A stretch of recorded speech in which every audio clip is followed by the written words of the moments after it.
ধন্য তুমি রাধা, আর ধন্য এই সংসারের প্রত্যেক নারী যারা নিঃস্বার্থভাবে ভালোবাসে, এক মায়ের রূপে, এক স্ত্রী রূপে, এক বোন, এক পুত্রী রূপে।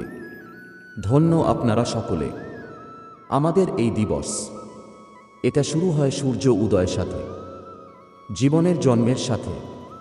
কিন্তু শুধুমাত্র সূর্য পর্যাপ্ত নয়। সূর্য উদিত হন উষার সাথে, থাকেন কিরণের সাথে, আর অস্ত হয়ে যান সন্ধ্যার সাথে।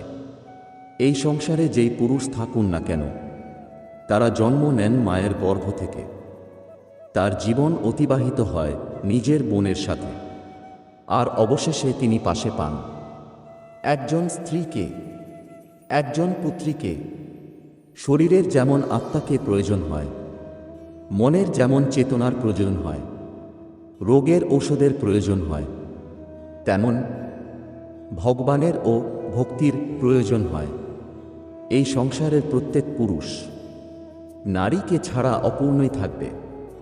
সেই জন্যই তো শিবের পূর্বে গৌরী, রামের পূর্বে সীতা মায়ের এবং নারায়ণের পূর্বে লক্ষ্মীর নাম নেওয়া হয়। আর সেই জন্যই রাধা হল কৃষ্ণের প্রাণ। শুধু একটাই কথা বলতে চাইব, যেমন হৃদয়ের কোনো অস্তিত্ব নেই নিঃশ্বাস ছাড়া, ঠিক তেমনি কোনো পুরুষ জীবনে এগোতে পারবেন না কোনো নারীর ভরসা বিশ্বাস ছাড়া।